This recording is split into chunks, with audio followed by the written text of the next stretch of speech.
The first item is the consent agenda. There's the minutes from the last, forgive me, there's the minutes from the last meeting and 3 warrants. I believe the warrants were all paid quite a while ago. The last one I think was for the end of March. I don't know if everybody saw that. But... So can I get a motion? So moved. Motion. Oh, Emery got it. Okay, second. I'll second. Okay, anybody want to say anything further on any of those items? No, just a quick question. Are those the warrants that you signed or you were to sign? Are those the same ones? I haven't signed anything Okay. yet. I think we're still trying to work out some of these details. Okay. But I believe they've already been paid. This is just a formality of us getting them signed. So real quick, we signed up for DocuSign. We have a 30-day free trial. Mike, I'm pretty sure David put your email in and you should have received an email to sign up for and activate your account. So just check that. So we just did that. I think it was either yesterday or today. We got a 30-day trial. So what I'll do now is I'll go back and the warrants that you haven't signed, I'll scan them all in and then get them to you so you can sign them electronically. Okay. And I did see that email. That email too. Yes. And I tried to sign up, but I'm not sure that when I put in my email and I did Granby Schools, I'm not sure that I'm linked to what would be the Granby Schools account because it asked me why I was trying this free trial. So I'm not sure. I'll reach out to David after or whatever, but I just want to make sure that, we don't have multiple accounts going. So I filled out the form and we'll have to see. Yeah, there should have been, so I was a little confused too, but there should have been, once you tried to sign in, there should have been an email that said activate, that you would have went in and activated your account and then you would have been able to either change or set up your password. So just try it again, Jen. If you're having some problems, just reach out to David. He can probably walk you through it. Yeah, I got the activate email and everything. I just didn't do it yet because I wasn't sure if I was actually in the right spot or not. So. Yeah. So if you go to that activate, you hit that button, it'll take you step by step on how to get into your account. Okay, cool. I did have one thing I wanted to ask about on one of the warrants. I think it's something Burke. Date was March 4th. There's 3 items on it. I just was wondering what that was all about. I know we were having some issues, but I thought the issues were earlier in the year and not around the March timeframe. So Burke is our oil vendor. So the only thing they would have been doing was coming to fill up our tanks. I'm not sure. Off the top of my head, we might have gotten some oil delivery in March, and I know we just topped our tanks off a couple weeks ago, which will get us through probably almost through the first of the year. So Burke, that would be the only thing Burke would be on there for us for oil delivery. Why it's separated by 3, I'd have to take a look, Mike, but that'd be the only thing that they would that Burke would be there for. Yeah, I thought we talked about them in the past. Now that you bring it up, there was 3 tanks. We couldn't figure out why, and it makes sense. But what jumped out at me was 1 was so high, and then 2 were smaller, and that's what really drew my attention. So yeah, so we have 2 tanks at the high school and then 1 at East Meadow. So again, that March fill up was our normal fill up, and then like I said a couple weeks ago, we had them come just to top our tanks off because. I don't want to get into it, but what happens is we order X amount of gallons. With this winter being a pretty mild winter, so to speak, we didn't use the heat that much. So what happens is we buy the oil. I think our price is $1.91 a gallon for whatever amount of oil we don't use. They hold it for us, but it's at a higher price.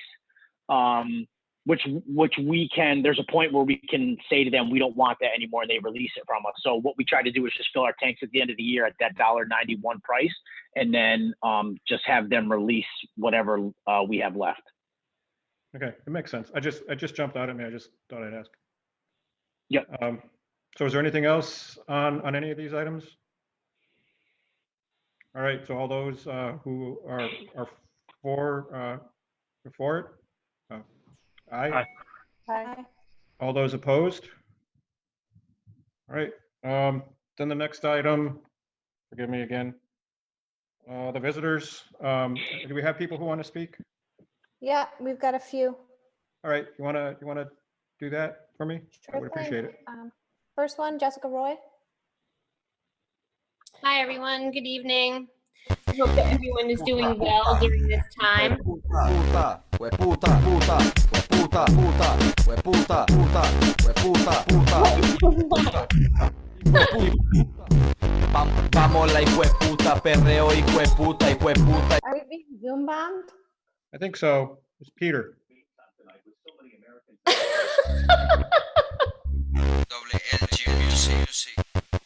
Hueputa, puta, hijueputa, puta, hueputa, puta, hueputa, puta, hueputa, puta, hueputa, puta, hijueputa, puta, hijueputa, puta.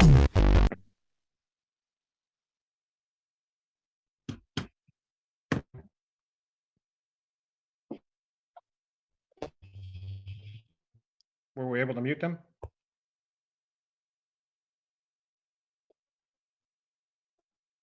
I believe Alex did. Okay. All right. So where were we? Did we I think somebody unmute was, Jessica Roy? Okay, hello again. I'm telling you, this whole experience brings us so much change. That was a moment. We'll try I don't this see you for again. that type of music, Jess. Oh my goodness. Okay, so let's try this again. Good evening. I hope that everyone is doing well during this time. We miss our students and families tremendously and look forward to seeing one another in person soon. I just want to speak briefly this evening to stress the importance of how our words matter, to stress that how we speak to one another in a variety of forums these days can hurt people and hurt the community in which we reside. In this particularly difficult time, it is most important to take extra care of one another and spread kindness and positivity. We ask this of our students every day, and I think it's important that we ask ourselves to do the same. Thank you, and take care of yourselves and one another, and have a great evening. thank you. Next up is Robin. Hi, thank you, Jessica. That was very well said. First off, I want to mention to you, I sent everyone on the school committee and the superintendent a copy, and it was just a generic form of a resolution that the MTA is looking for all school committees in Massachusetts to adopt, to use, to fight for funding for our schools, and I ask that you consider it, please. Second of all, I said it the last time I was on, and I want to say it again. Our priority needs to be our students and educating them, not on catching them up. And I do know, and I pray that the cuts that will come to Granby, the school system, do not affect the children in the classroom. And the last thing I wanted to mention was we have a very large class of fourth graders that was in 2 classrooms and now going into 2. I just want to put that out there and keep it in your minds, because 28 kids in a classroom is a lot of children. And unfortunately, that is a very big grade. So just keep that on your minds, because it will be coming forward more than once. And treat it kindly, please. Done. Thank you. Stephanie Parent. Hi, guys. Thank you all. First, I just wanted to make a quick comment just about, I appreciate these Zoom meetings, but they are kind of difficult to get the meeting information. I saw that Granby Public Schools on Facebook had shared it, but the links that they share don't work if you click on them. And then I didn't see any meeting ID or password on the agenda, which I was under the impression was required for open meeting. So I ended up asking actually Alex before at GCAM, and I ended up with 2 different IDs. He tried to, it was just kind of confusing. So if for the future we could try to get all of that out on the agenda, would definitely be much easier to follow for people trying to log on remotely. This is very new to everyone. And then also I really wanted, I don't know if she's on here, but Marcus Barron, I wanted to give a huge, I was so appreciative of all of his work last meeting. His slideshow was very insightful, very well done. I was really impressed with that. And with that, I was also a little almost thrown off by some of his charts that showed the students maybe feeling a little overwhelmed with the amount of work, but not difficulty. I was wondering if at some point, because we might be remote learning for a while, if we were going to pull parents or any other an actual like formal data to see how everyone's doing, what we could improve on or not. It would just be really great. I had a Zoom meeting with one of my daughter's teachers, and it was pretty much about that. And it was really helpful for her and for parents. I don't know if that's something we could think about doing. And lastly, there was one other thing. Oh, shoot. I'll remember as soon as my 3 minutes are up, but I think that should be good for now. Thank you, guys. I hope everyone's doing well. All right, and then the last one that I see posted in the comments is Kim. Hi, Kim Goldsmith, 239 Taylor Street, Granby. I wanted to also touch on the Zoom part of it with the access to the links and the information of how to sign on. Just kind of reiterating what Stephanie said, you know, we had a completely different link to get onto this meeting until I just happened to swing by the town hall last night just to look at what was posted, and we discovered that the link at the town hall that was on the board with the agenda was not the same that Adam had thought it was and put out. So obviously that makes it hard for people to join meetings. And if that had happened and we didn't notice, apparently none of us would be able to get on tonight because there'd probably be no reason to way to reach you guys and find out. So in talking to Kathy Kelly Regan, I think what's supposed to happen is that Zoom information is supposed to be on the agenda itself and not listed like on a separate piece of paper. I think it's supposed to be actually on the bottom from what I understand. So I was just hoping that maybe for the future until this all ends, we could try to put that together properly so that people can get onto the meetings. So that was that little bit of it. And the other thing I was wanting to discuss a little bit about was kind of following up with what Robin said in regards to class sizes. I know there hasn't been any discussion on what's going to be done within East Meadow to try to make up for the classrooms.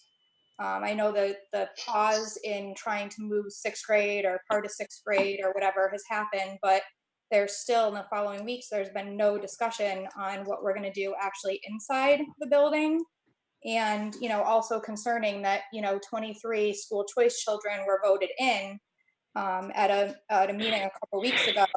And, you know, we might be looking at kids only being able to go to school partial days. And I feel like adding in 23 children from out of town would not be beneficial for the resident children. And we might miss out on being able to send our kids to school more time during the week because we have to let other resident children or other children from outside of town come into our school system. So that was just a concern that I've been thinking about lately with the 23 children added in. I don't know if that's been paused or if you guys are actively seeking children, what's going on at this time. But that was it. Thank you. All right, here's my last. Can I just clarify something? I think it was said that Adam sent out the link. I didn't send the link out. I'm assuming she meant Alex, but it was said that Adam sent the school committee link out. I didn't send the Zoom link out. Just want to make sure that's clear. I want to apologize for any confusion. I got mixed up with another meeting. My bad.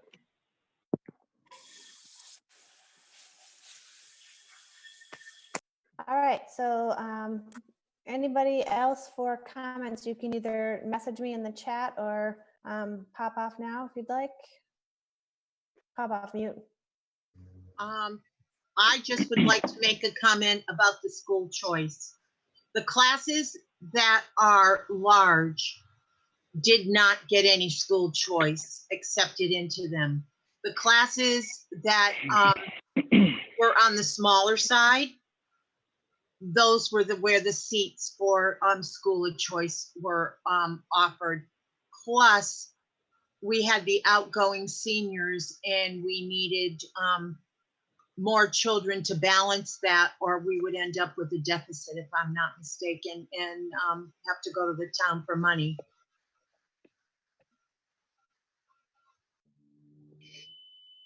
Thank you. Was that everybody? I didn't see anybody else.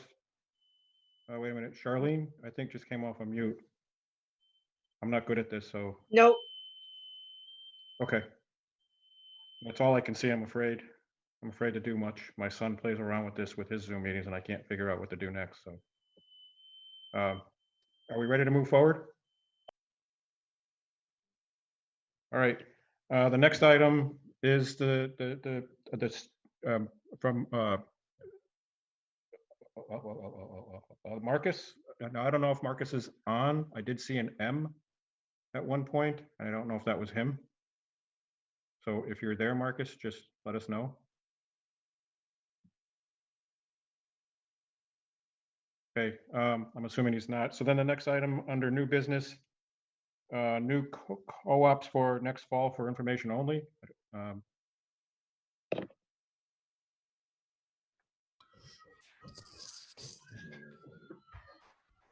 Hi, everyone. Good evening. Allison Jordan, Assistant Principal and Director of Athletics at the high school. I have invited Eric, if you're wondering who Eric is. He is on the call as well. I'm going to ask Eric from South Hadley to come off mute. And if you can share your video so you guys, oh, he already is. I'm here. Thank you. I'm not really a fan of your hat, but we'll take it for now. No, that's not better. Okay. So in the past, we have formed co-ops with our neighboring South Hadley School District. We do have existing co-ops already in place with South Hadley. We have recently started a new swimming co-op. We have had an existing hockey co-op as well with South Hadley that we've had for quite some time. We did try to pilot a tennis co-op with them this year, but there was no interest. Moving forward, I have shared a school committee presentation overview with you to inform you that we will be proceeding as a host school, as Granby is the host, and inviting South Hadley's cross-country boys and girls and their wrestling team to join Granby's athletic program this beginning as soon as this fall. So sharing that information with you as you've asked in the past to be notified when there are co-ops to be starting. So I wanted you to have this information and hear it before I go ahead and proceed at the MIAA level. It has been approved by the PVIAC, but as you know, I've explained in the past that there are several steps in a process before a co-op can be approved. So I wanted to share that with you before proceeding and get your blessing. And I think Eric wanted to share his thoughts too with you. Yeah, this is bailing us out at South Hadley. We have a budget shortfall like anything we've ever seen, and it's come around now where they're going to start cutting athletics, and which is too bad for the kids. They're just losing those opportunities. So reaching out to Allison, toss the idea around, and here we are.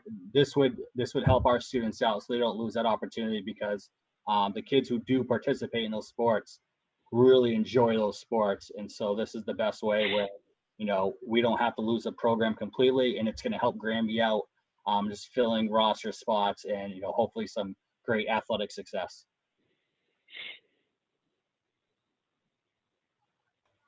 All right, so you don't need us to vote on this or anything, right? This is just informational, like you said? Yep, I don't believe there's a vote involved. Just wanted to bring this information to you before you heard it from anybody else. And, you know, I think we've shown that we have a nice rapport with South Hadley. Our wrestling team especially has grown quite fond of one another. For the past couple seasons, we've been already sharing practices and shared space and travel. So, I mean, it makes sense that we do, and, you know, would appreciate the school committee's support moving forward. Yeah, and so they're gonna be wearing our hat though, right? Is that, and not the one he's wearing now? Yep, for clarification. No. Yeah, I told Allison, you know, I coached girls soccer over at Granby for 2 years, like 2012 and 13. I wish I had a baseball hat from the Granby baseball team, but it never happened. So I'll gladly, I got plenty of Granby apparel. I'll wear a Granby hat. I know those Okay. gray hats are quite popular. We could maybe work something out there to give you a hat. But to clarify, Mike, what happens is they would register using Family ID, and so they would be registered under Granby Junior Senior High School. So, And there's the hat. and Mr. yes, Woods. there's Mr. Coach Howard. Woods. Yes, hi, Coach Woods.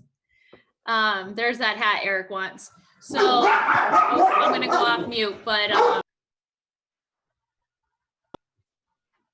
yes, so they would register under our hat here at Granby High School, and our co-op for hockey and swimming would still be under their hat.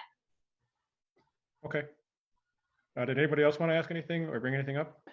Just a couple of quick notes, I think I'm on. One, thank you, Eric, thank you. Allison, thank you as always. We always appreciate and look forward to these types of collaborations, so it's great. Just to be on the safe side, I don't recall the last time we did this with hockey and all that. Can we just double check, make sure that there is no school?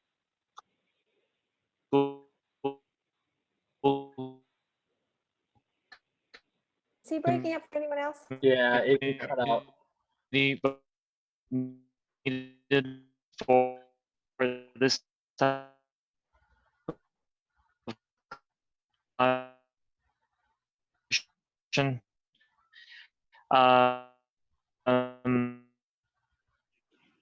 Can't hear you, Emery. How about now? Yep. That's That better. one. All right. All right. So there are two channels actually for technology purposes. So when my computer jumps to the other one where there are the other laptops, I guess, it just drops out. So I apologize for that. What I was saying, I don't know if you heard the first part, but the more important more important formal part for me is whether or not we need to vote for this type of collaboration as a school committee. I was saying that I'm good either way, but just to make sure that we are doing what we need to do, if we can double check, that would be great. I don't think we voted for the swim one in the fall for winter. No, I gotta that's fine. remember, Let's just, but yeah, I I'm just, down all I'm here. suggesting is just double checking. Okay, so if I was to double check, would we have your blessing regardless? And if it said we needed to? Oh, yeah. Okay, I just want to know because there's stuff on my end that is timely where I have to submit a form stack that So here's goes what to it the is. I don't think MIA. there is any penalty for voting something that we don't need to vote for. So I'll make a motion to approve the collaboration with South Hadley for wrestling and cross country in the upcoming school year. I'll second. Okay, anybody else want to say anything about this before we hold the vote? Okay, all those for? Right. Aye. Great. All those opposed? All right, looks like either way now you're covered, so there's nothing to worry about. Yeah. And I think the school committee will need hats too. Oh, yeah, I want a hat. But yeah, the Granby ones though, right? Of course. Well, I kind of need a South Hadley one for Good point, Mike. swim. I need a South Hadley one for swim. All right. So we could use both then. All right. All right, thank you, everyone. You're Thank on you. your own, Jen. Thank you. I can't get you South Hadley. All right, the next item is the employee handbook. I need Carol, if she's in the waiting room or She's I'm here. right she's here. muted, Alex. Yay! I'm Hi, here. Carol. Hello. Carl. I'm gonna mute. Hey, Adam. Okay, so the employee handbook, well, let me back up. We had a tiered focus monitoring review this year from the Department of Education that focused on special education and civil rights. They discovered that our employee handbook hadn't been updated to include our district accommodation plan as well as an updated bully plan. So I worked with Jacqueline and the principals to update several parts of the handbook, and it is now in front of you for approval. Okay. This was in addition to, I think we had to vote a few weeks back on a couple of other findings, and this is another piece of that same review. We didn't have, this is the only finding from that review. All right, I thought we had to update a couple of other things. Maybe that was another review of some sort, but I can't remember anymore. Well, the tiered focus monitoring was special ed and civil rights. All of special ed was no concerns. And the only area of concern was the bully plan in the employee handbook. Okay, and that's in there now, and those are the only updates to the handbook at this point? Yep. Anybody else want to ask anything? I think we need a vote on this. Doesn't say vote on the agenda, but I'm assuming if you're looking for us to approve it, that means a vote. Yes, we need you to approve it so that we can put it on the website and release it to the staff. Okay. I know historically we've taken a couple of weeks or a couple of meetings, the first one to review and read, and the second one to vote. I don't know if that's the same way we want to go tonight. I'm going to kind of put that out there to like Emery and Jen and Jim and Jen to get their thoughts. So you're asking Well, whether or not we're going to let me- consider this as a second reading? Yeah. Okay. So let me just say that you've already approved the student handbooks. Yes.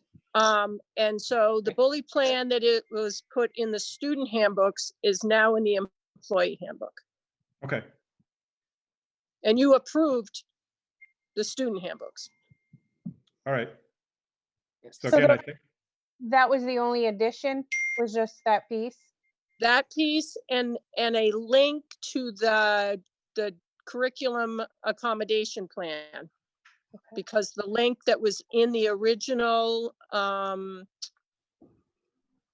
employee handbook didn't go anywhere. all right, so I think what we need to confirm is that we're going to call this the second reading tonight. Is that the way you worded it, Emery? Or skip the first reading and just, I think so, yeah. okay. Anybody have anything to discuss on that?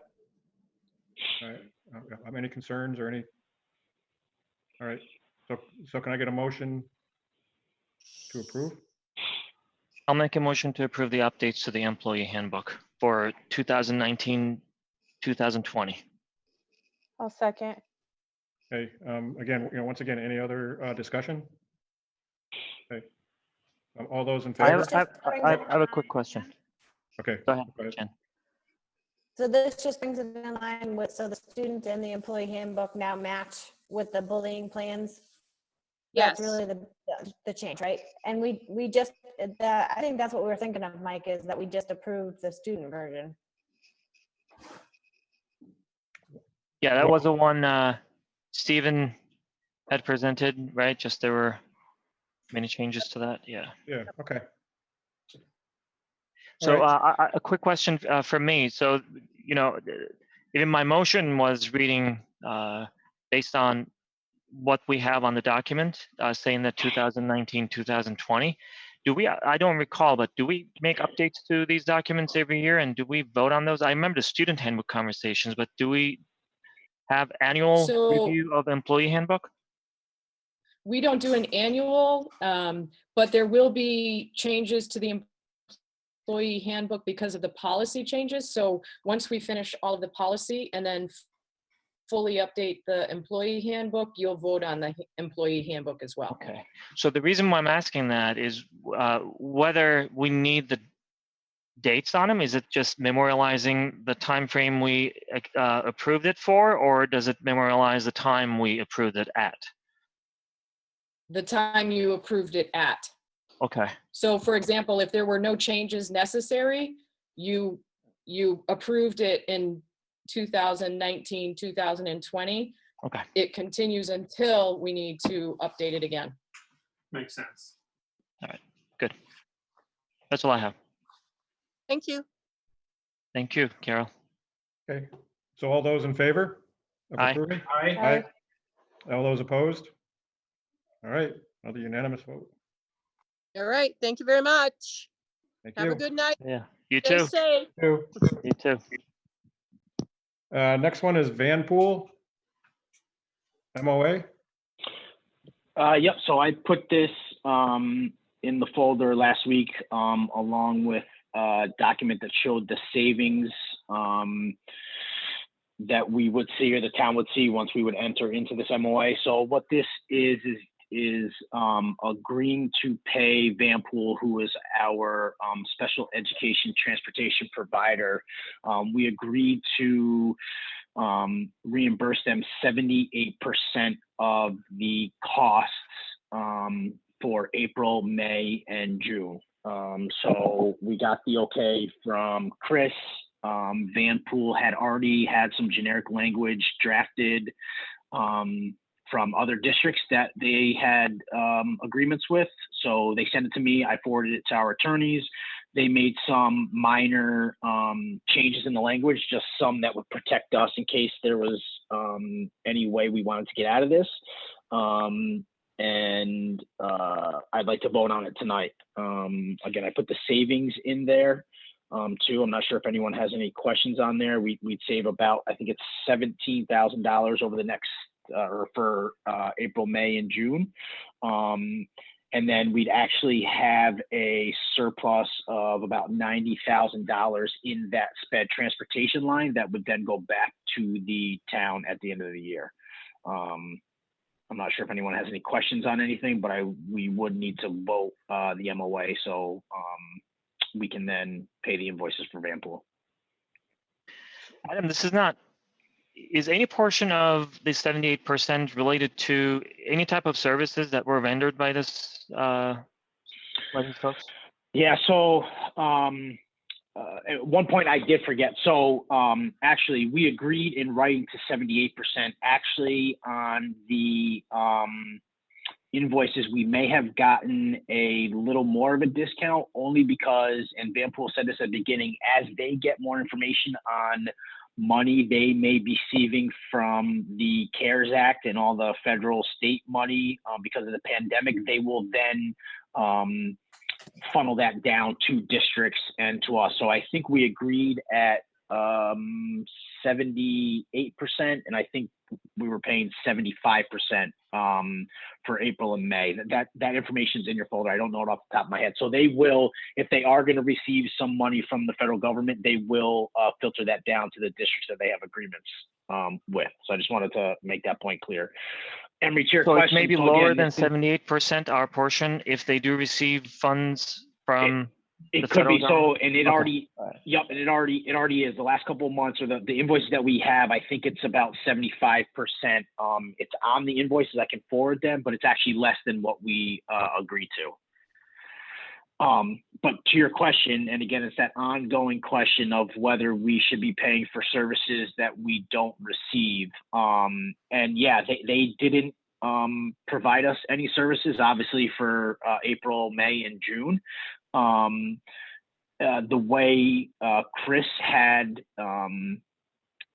had interpreted the contract is we're not necessarily paying for busing on a per day basis. We're really paying for the privilege to have buses to provide transportation. So he was comfortable with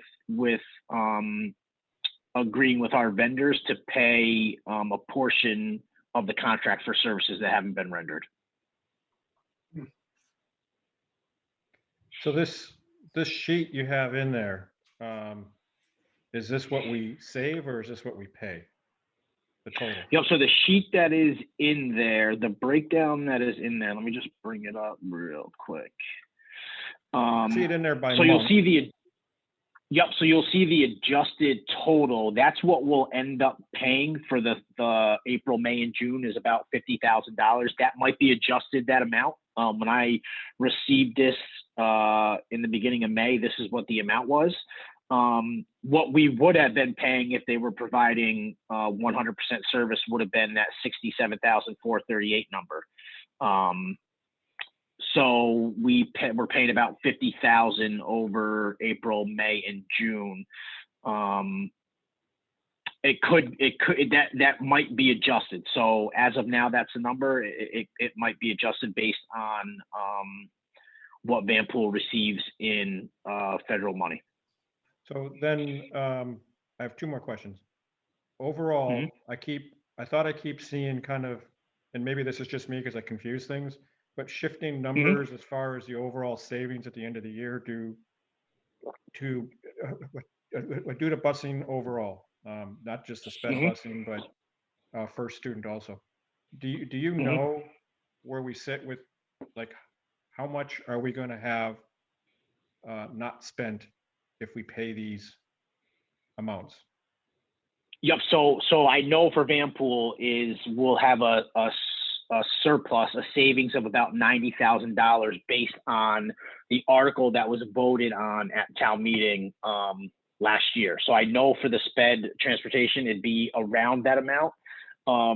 We're still waiting on, we have language from First Student that, again, because we're in the contract with Ware and Belchertown, we forwarded that language to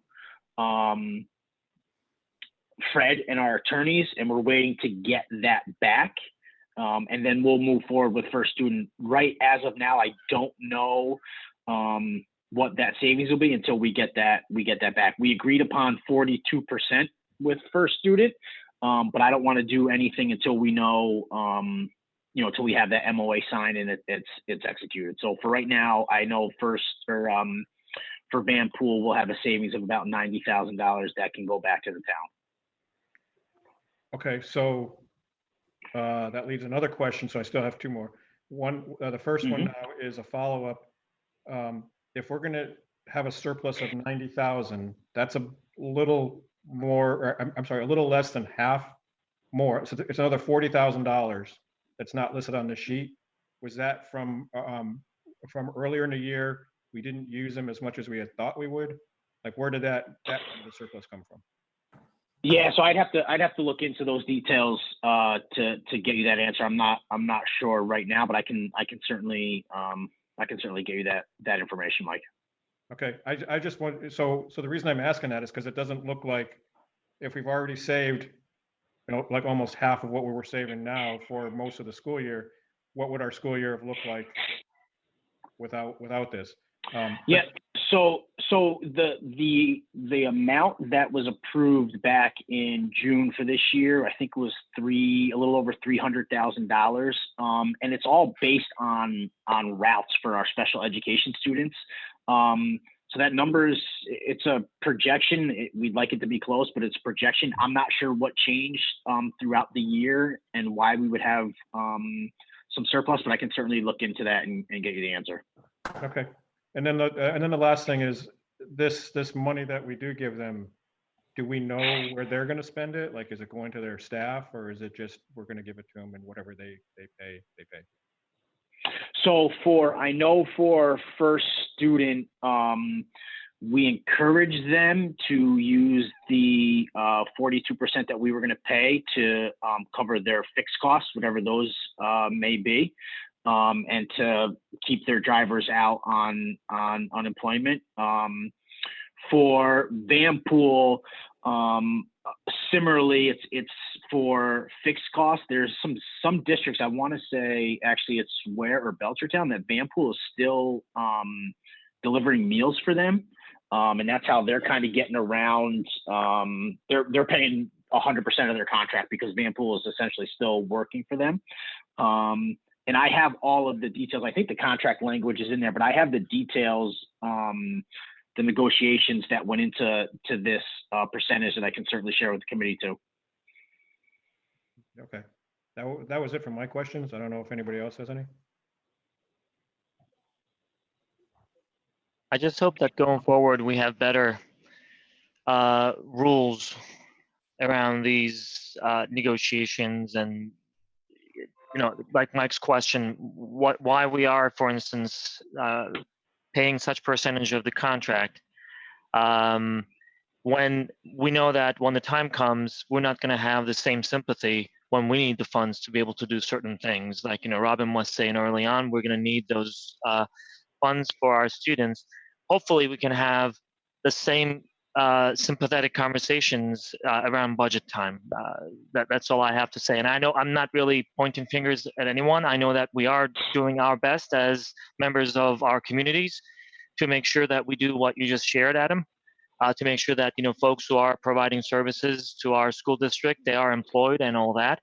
But I hope that we can also keep in touch with these folks to make sure that if they do receive funds through, payroll protection or other funding, that we benefit from the federal funding that goes their way, and then we get a little more in return.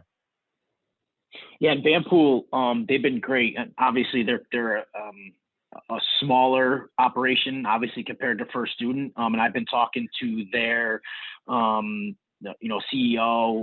the two, I think, heads over at Vanpool who kind of worked with me and the admin team to kind of negotiate this percentage. They've been great, and they were very forthcoming and saying, we can agree to this percentage, but if we end up getting some money back from the federal government, you guys will certainly see that in the billing for the next 3 months through June. So it's a little easier when we've had conversations with them.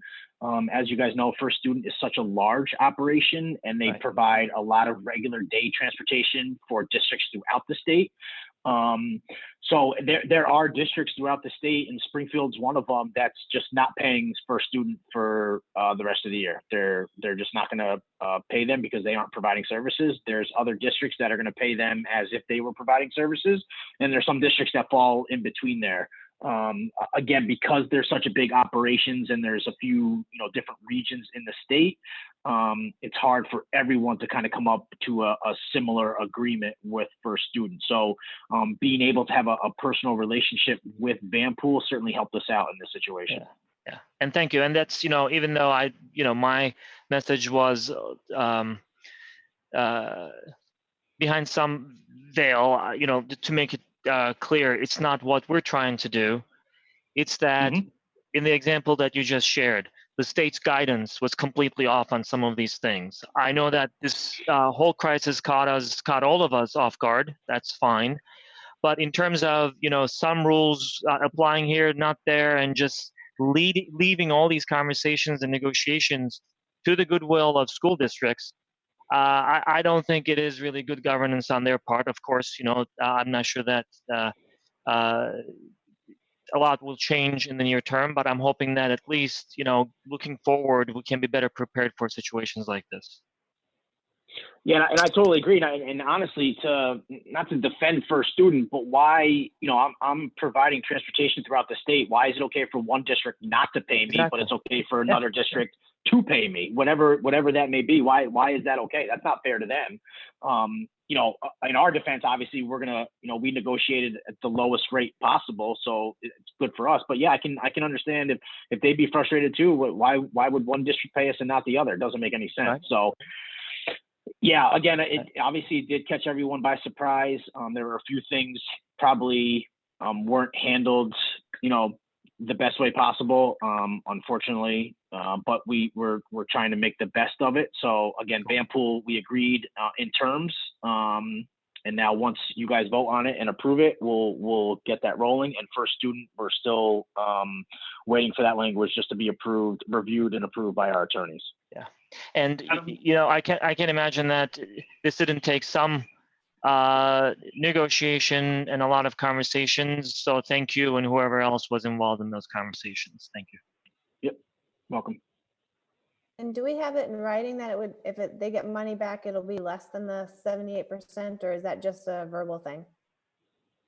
I can certainly get it in writing. It was verbal through email, so I mean technically that is contractually based. It's in writing, but I could certainly get that in writing if it's not in the MOA. I'm not sure if it is or not. I don't believe it is, but I can certainly get something in writing if you guys would like to see it. Yeah, I didn't see that in the MOA. What I did see though was that if the town decided to not pay, that decision supersedes this contract. So that was the language that our attorneys added that Vanpool was okay with and signed. So that change came from our attorneys to protect us, that not that we would, but if in any case we'd say we're not paying anymore, that we were legally allowed out of the contract.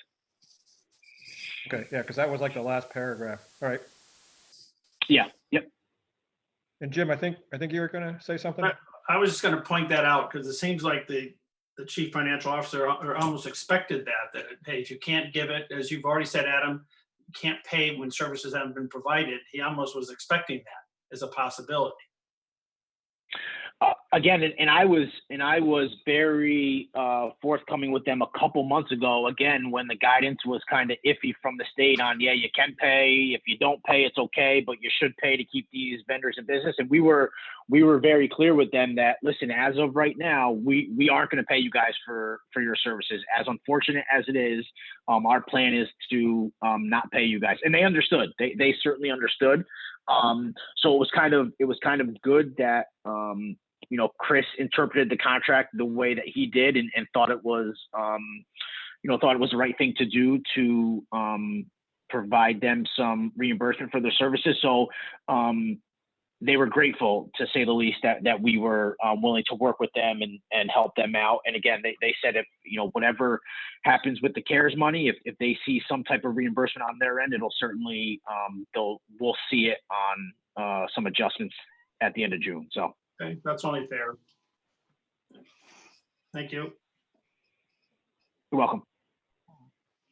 All right, any other discussion? I'll make a motion to approve the special education transportation contract amendment with Vanpool Transportation. I'll second. Okay, any other discussion? All right, all those in favor? Aye. Aye. All those opposed? All right. Thank you, guys. The next item is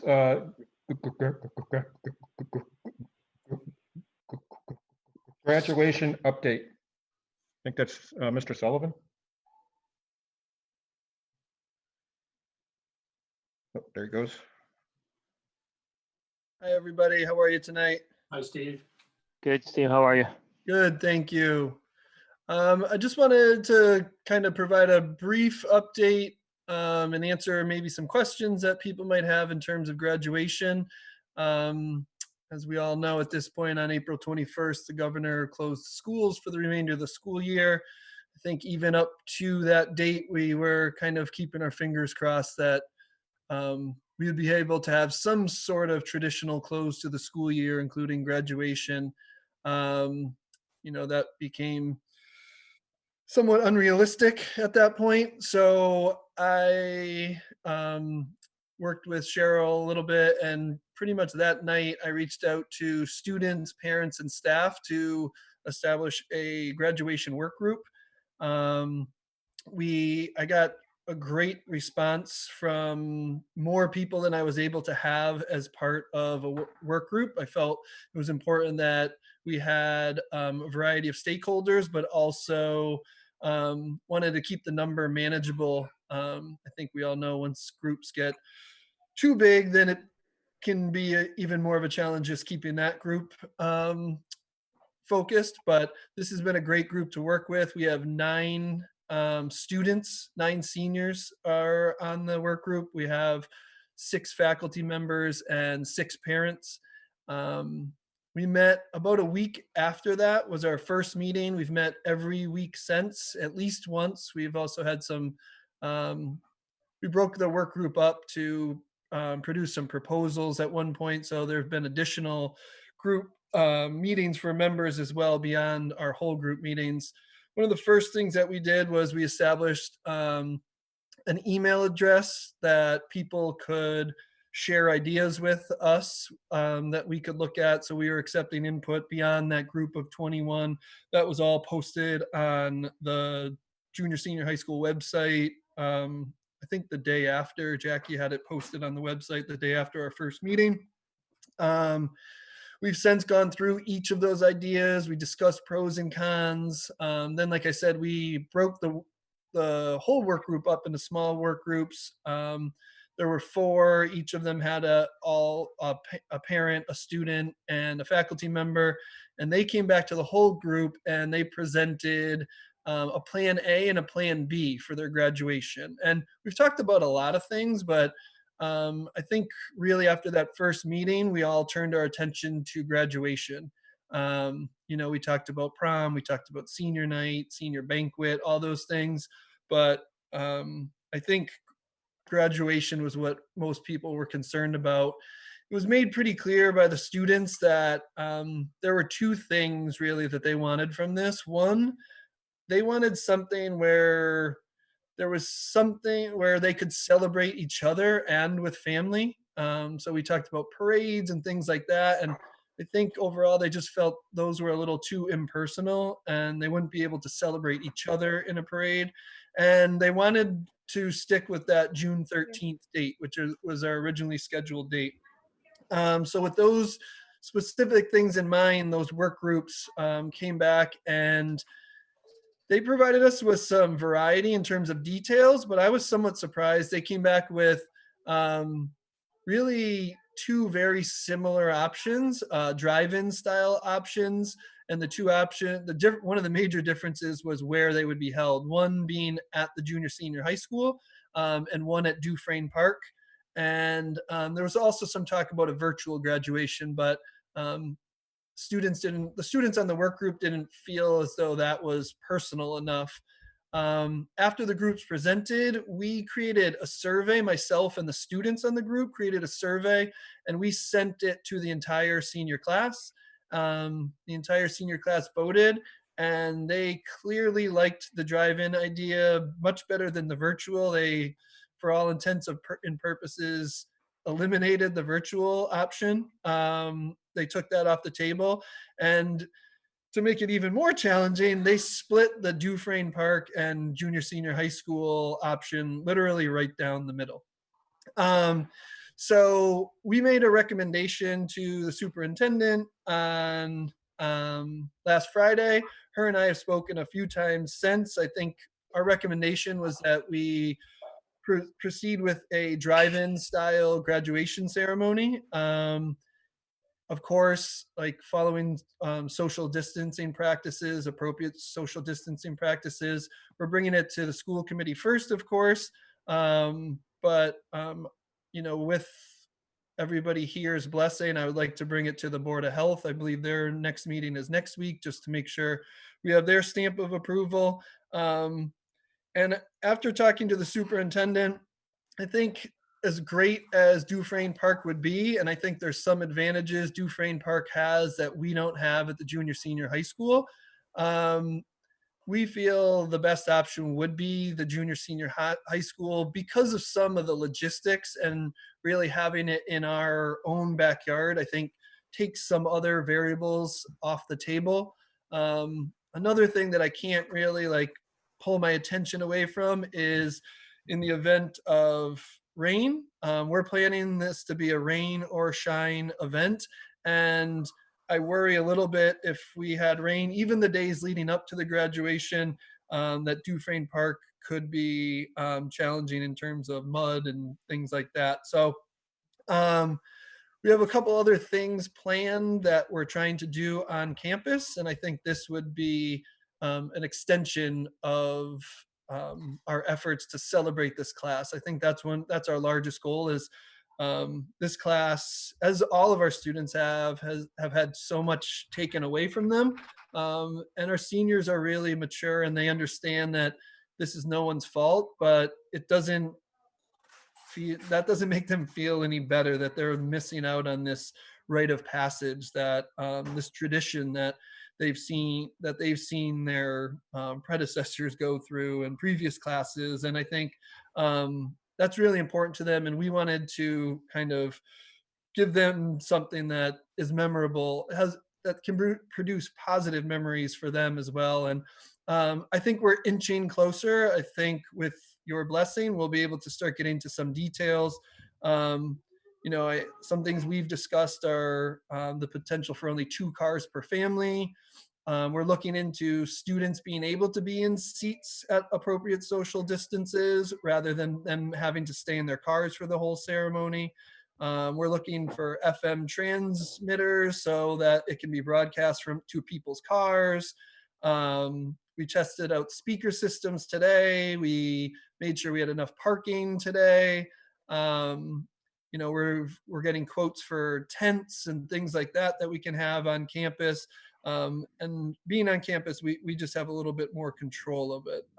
So there are still some details that need to be worked out, but felt as though it was important that we provide at least a brief update for everybody, so that you know that we are making good progress.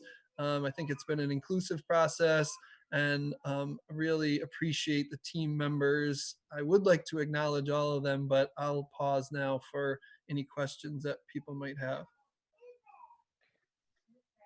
I mean, I think all the work you put into it so far has been great. Sounds like you really got a lot of people together, which is always tough to do, and try to incorporate all their ideas. I am a little bit interested in some of the details, though, as we get nearer to it, how we would do some of these things that are really important to the graduation day. But I'm not going to dwell on those right now. I just kind of like the plans that you've laid forth so far, and that's just my opinion. Stephen, my question is related to the rain is understood, but summertime, the heat can be a factor as well. So are we saying that students who will be outside their cars will be under a tent so they're protected? Is that how we're planning it? As of right now, the tent that we're looking into would only cover the stage. So the students wouldn't be under a tent. But just a stage in case of rain or anything like that. And I think it would be similar to a school that has their graduation outside on a football field or anything like that, students could certainly take precaution. I do anticipate it would be a somewhat shorter ceremony than typical. Although last year with a traditional ceremony, we were at just about an hour and a half. We've talked about trying to make sure we keep the meaning, but also condense it in some way. So there might not be as much need for people to use the bathrooms, although there would be bathrooms for people to use. Sanitizing things like that quickly in the moment could be challenging. But those are some of the things we've considered in terms of what speeches are we going to do, what speeches aren't we going to do. I think because we've been out of school for so long, in talking to Mr. Sargent, the band, it would be a bit of a challenge to have them play some of the music that they would traditionally play. They might be able to do some things, but pulling them together would be additional people. So we're trying to keep all those factors in mind.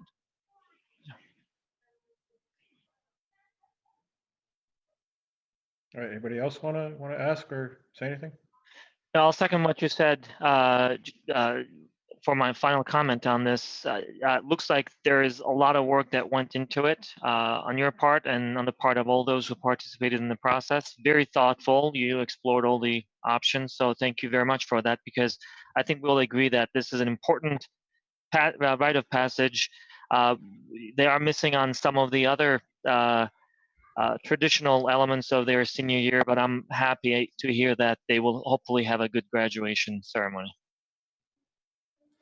Thank you. Yeah, and I think some of those other things that they are missing out, we're not giving up on those yet either. I think we've talked a little bit about not an either or strategy, but a both and strategy, planning the graduation first, but also looking to options maybe in August or even as far out as the Thanksgiving weekend when people might be returning, having a prom or a banquet type event. But this is just the first hurdle that we want to get over.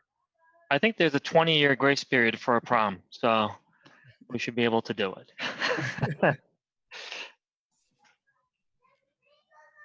Right. Anything else from anybody? All right. So thank you, Stephen. Can I just, I know it's a little corny, but can I just acknowledge the members of the team very quickly? If I could just read their names, I just want to, for the record, make sure people know who's been a part of this work. Yep. Yeah, go ahead. For staff members, we have Jen Blackburn, Allison Jordan, Molly Pinkney, Sarah Bearden, and Nora Racine. For parents, we have Nancy Hoffenberg, Katie Moriarty, Tori Sperry, Katie Govin, Carolyn Willett, and Kevin O'Grady.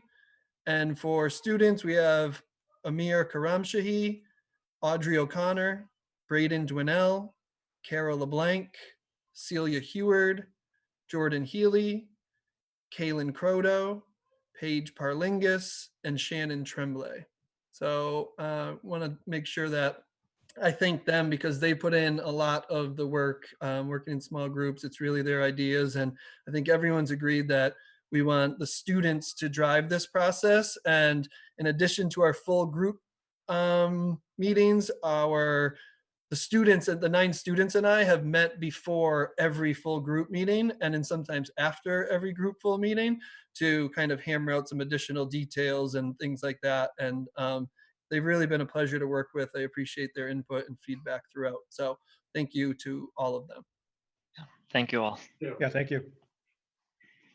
All right, moving on to old business, remote learning plan. Do you have anything on that? Nope, no updates on the remote learning plan. Okay, then East Meadow class size. I know that was brought up in the visitors' comments. I mean, I don't think we've really spoken about that recently because we don't know what next year looks like at this point. So it's kind of hard for us to make a lot of plans now for something that may not matter come September and October. But I think some things have started to come out over the past couple of weeks. So I'm assuming that over the next couple of weeks, maybe by the time the state digests that, adds their input, and then the town gets what the state suggested, adds their input, we should be able to start clarifying some of that. And all of that honestly does have an impact, even though this item was on the agenda from before. We do need to understand what's going to happen. I'm just not sure that there's much to talk about it right at this moment in time. I don't know if anybody else on the committee agrees or disagrees or wants to say anything further. So if I may, the governor on Monday put out the reopening of the Commonwealth in 4 phases. And at the very end of that presentation, there is recommendations or ideas around public K-12 education and then post K-12, post-12 higher ed. So the directive really is that within the next few weeks, DESE should be coming out with guidance, most likely aligned with Board of Health, so that we have a little bit more detail about what we're looking at in terms of how to create safe, healthy spaces for children to return to. So it is premature to even really begin talking about next year, but we are hopeful that within the next 2 weeks, DESE is going to come out with their guidelines as far as how to return to school. And then I think, in my opinion, at that point, we keep our fingers crossed and hope that nothing else pops up during the reopening that forces people to rethink things that have already been stated. That's just Correct. me saying that, but I think there's always that potential. Is there anything going on, Cheryl, as far as you know, related to remote learning, in case the period gets extended?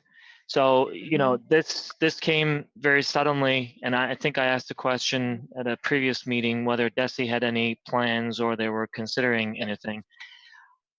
Is there a Great questions. contingency plan for remote learning? Yeah, it doesn't have to be a crisis like this, and hopefully we never find ourselves in a situation like this. But if we need to, are they planning for future contingencies? Yes, they are.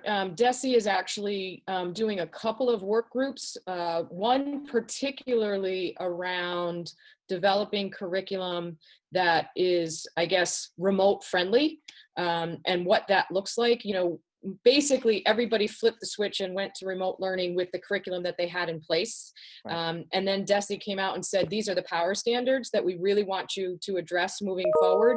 That work is going deeper. And I think we'll look more broadly at the whole school year to figure out not only what are the power standards, but also what are the resources that DESE has vetted, just like they vetted our textbooks and materials and supplies for in-class traditional delivery. You know, they vet and let us know what is aligned to the standards. They're doing the work on looking at online digital resources so that we're making very good choices about programming that we're recommending or providing for students. So two things are happening: the work group on the actual curriculum, and then the work group on the resources relative to remote learning. So that's going to go on all summer. All right, thank So you. what about, you know, DESE had come out and we had to end the Blizzard Bag program because, you know, the whole remote learning thing wasn't what they wanted to do. And now here we are, we're forced to do remote learning. And we had thought maybe something was coming down the pike anyway, how they were going to branch out. But has there been any talk about that? I mean, you know, really, I can't imagine how any school is going to stand for having snow days now, knowing that they did remote learning for 60 plus days. Right. You know, and some schools we were haven't. doing. Yeah, we haven't gotten any indication of a change in policy around remote learning for inclement weather, blizzard bags. I do know that that there still is a concern that remote learning is problematic for a portion of our special education students in that population. So there is work going on around making sure that we're providing for their education. And if they're not making progress, just as they would in a traditional classroom, brick and mortar, what are we going to do to make sure that they are making progress towards their individual goals? And that still is a concern. You know, that was the initial concern around blizzard bags and why it was basically shut down. And now they are talking about that at the state level. How can we ensure special education students, 504 students, EL students are receiving the supports they need to be making progress in the curriculum?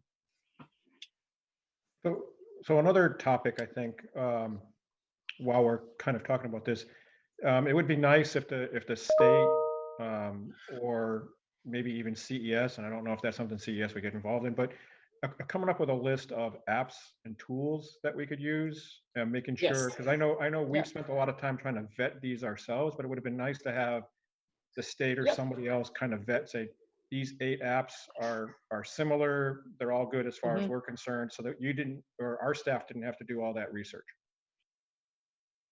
Right, so that's what I was talking about. DESE has put out heat maps of curriculum that's being implemented that's aligned to the standards. Massachusetts has very rigorous standards. Not all of the textbooks that are available meet those standards for Massachusetts. So they have heat maps that actually align the resource to our standards. So very quickly we can decide whether or not to even invest looking at a product. They're doing the same for remote learning. Okay, and now is that something new, or had they been doing that for a while? I think it was part of the heat maps, but now it's really ramped up. Okay. I just know we've had discussions in the past with this district is using this and we're not, and how come, and. Yep. I'd like to make a comment here on some of the meetings I've been on with the MTA.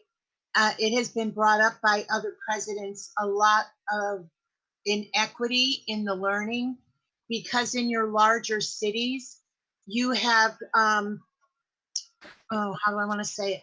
People who do not have internet and who do not have access to Chromebooks and food even, and how towns and cities need to bring that forward and make sure that that particular population is getting the education that they need, because there are cities, and they're right around us, that instead of having online learning, they're still handing out packets because families do not have internet or access to the equipment that they need.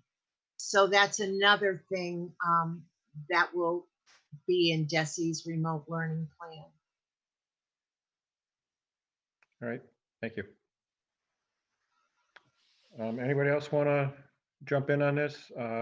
Again, I think we're going to keep the line item class sizes on the agenda, at least for now, because I do think it's something that we still need to solve for. I just don't think this week there's really anything new to add, but feel free in the next few weeks to jot down some thoughts or ideas to bring up during this section.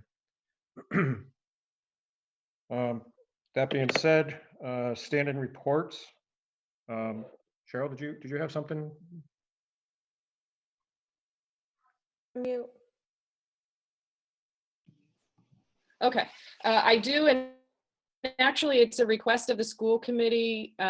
So last week, late last week, I got a memo from the town administrator, Chris Martin, regarding a request for a new budget. I wasn't able to talk to Chris until this week.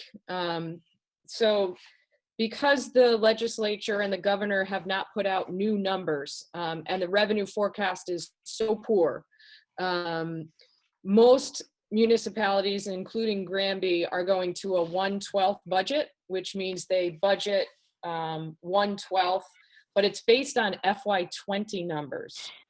So he's asked that we create a budget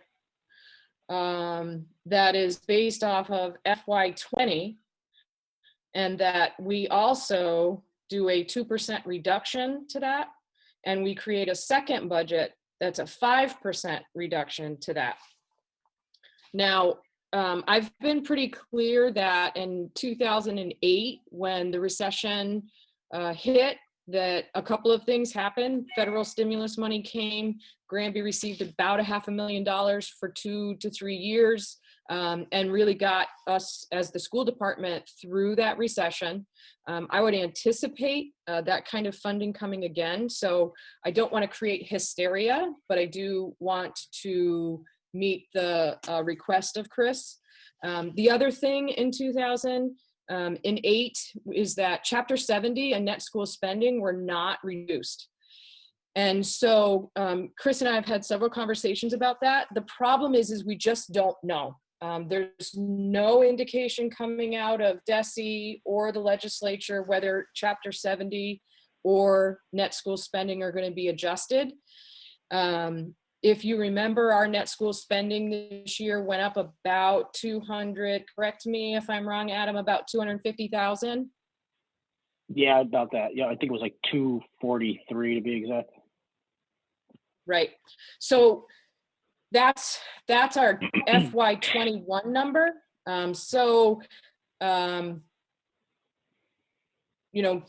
reducing off of FY20 2% and then 5%. If net school spending doesn't change, then we can't make those reductions because we would be under the requirement for our foundation budget for meeting net school spending. So there's a lot of moving parts. There's not a lot of information.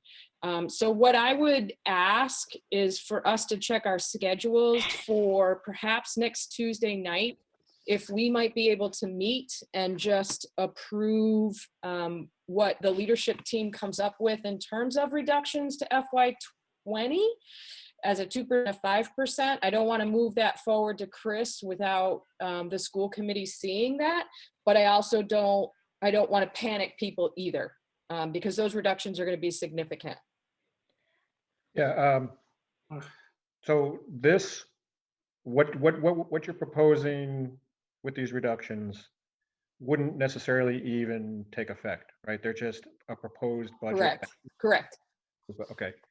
Because I have some. It's almost, it feels like preparing for a worst case scenario.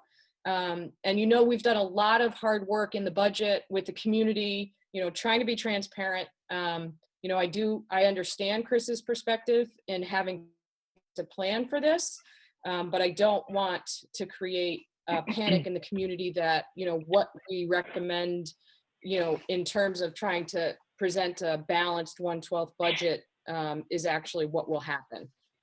Yeah, because I'd have some significant concerns about approving anything without stipulations around it. Because once we approve something, then it becomes fact, right? And I don't want to be, trying to show the wrong thing.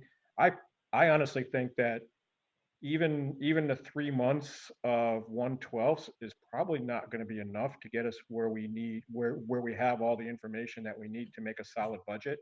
And I would actually argue with the select board and finance committee, if that came to pass, that we do the 3 months, and then in 3 months we take a look and decide if we need to extend that any further, or if we have enough information, solid information, to do a real budget at that point. But that's just me speaking. I just don't think in the next 90 days we have all the parts and pieces that we need to understand with us. Just a couple of things. One, I did watch the first few minutes of the select board last night, only because I saw on the agenda was budget. And obviously Chris did mention to the select board that he had sent out the memo for 2% and 5% cuts. And his tone was that the 5% cuts are pretty drastic. And I don't think he's expecting the departments to make them, but it's certainly an option that he wants to put out there. But it would be more realistic that we'd be looked upon to have 2% cuts. That was the tone that I got from that the 5% was just kind of, hope for the worst, but we shouldn't have to provide those cuts. And then just to put in context, a 2% cut would be about a couple $100,000 off of our budget, and a 5% cut would be a little over $500,000 off of our budget. So I kind of just want to just throw that out there for us to think about how that actually impacts us going forward. Yeah. So then my next obvious things that I have to ask now is that 2% with or without the 305, which we typically get, because that makes a difference as to the size, but then does that mean we're automatically now not even going to see the 305? Or is it going to be what net school spending plus a little bit because the 305 is included in that? I mean, there's still a lot of things that I'd like to think about. So just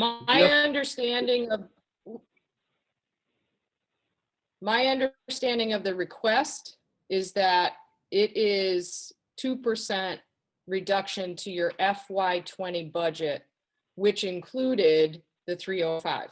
Right. So that town parameter in FY20 was net school spending plus 305, and that the request is to reduce off of that number. Adam? So just to be clear, so all I did was, our total operating budget for FY20 was a little over 10 million. I didn't take into effect how we got the revenue. I just took into effect what it costs us to run the district, which is a little over $10 million, and then based our reductions upon that number. I didn't take offsets into account. I didn't take anything else into account except for the total amount that it takes for us to run the district, which is a little over $10 million. Again, I don't care how we get to the number right now. I just wanted to know what our true cuts would be, and it would be to the total operating budget. So again, 2% would be a little over 200,000, and 5% would be a little over $500,000. So Yeah, now I asked because if you, I'm sorry, go ahead, Jen. No, you go ahead first, Mike. Well, I was just gonna say, I asked because depending on how you look at it, you get, different numbers, right? And like what's included, what's not included, and then bang. Okay, so that's answered. I understand. So that it brings up a good point, right? Because and we can certainly discuss it. Maybe the way I didn't do it is accurate, but it brings up a good point because technically at the end of the day last year, and I always say like the town cuts us after indirect costs or in-kind costs, right? The town cuts us X amount of dollars. So should we be taking the cut off of that, or should we be taking the cut off of our total budget? I took it off our total operating budget, but it's certainly a discussion that we can have how we would like to attack that. Because Mike, to your point, they are two entirely separate numbers, depending on how we look at it. Yeah, I'm going to let Jen speak next because she wanted to say something, and I don't want, and I think I might want to say something else, but I'm going to let her speak first while I formulate what I'm thinking. So here's one of my, I'm going to call them blonde questions because I still trying to learn the whole budget thing. But I mean, when we're talking about cuts, I mean, it seems to me that we're going to have some increases in spending for facility stuff, like additional cleaning for, sanitizing and possibly handing out masks to students every day as they come in and all of those things. So has there been anything that said, because I was looking through some of the governmental stuff and I'm just wondering, are they going to be providing some of that stuff to us, or is that going to be something that we're going to, stuff we're going to have to add into the budget that can't be cut because we know we need to procure it?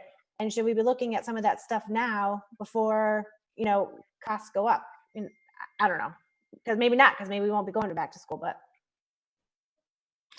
So Jen, those are really good questions. And again, we're just waiting on DESE to give that guidance for how to return to school before we start making any of those kinds of direct plans. Yes, if they're recommending that students are wearing masks, staff are wearing masks, that we're practicing social distancing, all of those costs have to be embedded in the budget. And I think to Mike's point, that's one of the sort of criteria that we have to make very clear to the town departments when we have a joint meeting that, yes, this is our budget, but it's our budget without any extra expenses due to COVID-19 and how we return in the fall. We may get some guidance in time, to have a projection, but I think we have to be very clear that we anticipate that there are going to be additional expenses, and those are unanticipated. And, until we have more guidance, we will most likely be back asking for additional funding if we're asked to make these kind of cuts to the budget. Because the cuts to the budget are the budget as is. It doesn't include any of the additional costs to return to school. And then my last question, well, next question, I won't say last, is are other departments being asked to submit cuts to their Yes, budgets as all. well? Yeah, it went to everybody. Yeah, it was a town-wide memo. Okay. Yep. I just wanted to double check. I figured, but I just was curious. Yeah. Just a comment, if I could, obviously, picking up on your idea, Cheryl, if we do need to meet next week to talk about this issue, I'm sure it'd be clear to get from Chris Martin. I agree with the 2 to 5%, but 2% off of what figure will be the key thing to have. So there's no confusion about, other costs, whatever, 2% off of what figure. And then that's the figure that, you are talking with your team about what you may have to reduce if necessary. Mm-hmm. then there's no confusion about, oh, it should have been this one, should have been that one. Yep. Chris seems to know. So what figure do you want us to take 2% off of? Yep, absolutely. That'd be very helpful. And I do want to say Chris has been a great partner through all of this. This is very stressful for everybody. We've been together, I think, really patient and trying to work through this. But we're at the point where we just don't have the information yet.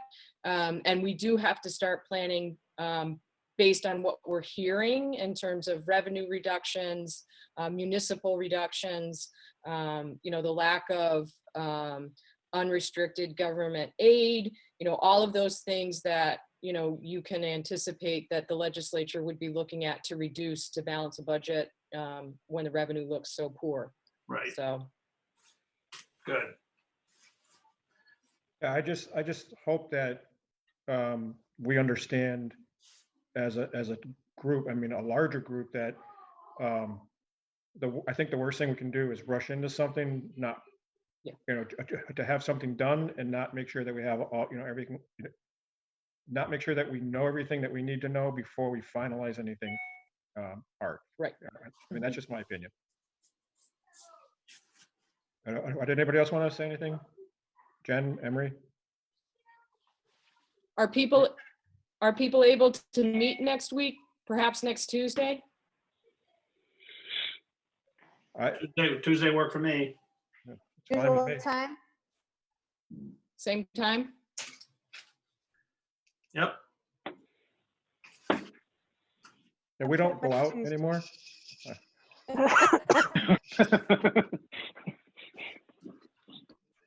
All right. Yeah, Tuesdays. Are we expecting it to be a long meeting, Cheryl? No, really, it's just to go over what we recommend as the DLT to the reductions in the budget. Okay. So it basically just be a list. Here are the two budgets. This is a 2% reduction. This is a 5% reduction. I think I'm good next Tuesday. Okay. And it wouldn't be necessarily a vote, right? It would just be more like an FYI, this is the information we're sending. Right. It's what we would be proposing as reductions because we don't have the numbers yet. And I think that's where we're really anxious, because we could get numbers, in the next month that say, you know what, we are going to leave the school department budgets alone. We're not going to, we're going to go with FY21 Chapter 70 and net school spending, and then, we'll actually be okay. Or they could look at Chapter 70 and net school spending and readjust. I don't have a crystal ball, but what I would say is, the Student Opportunity Act was passed, it's law. I can't imagine that they would go back and cut into the finance part of that below this year's, below what they want for this year. So we didn't get a lot of Student Opportunity Act money in Chapter 70, but what we did get is the net school spending increase, which was an acknowledgement that we have been chronically underfunded for things like special education, healthcare, health insurance.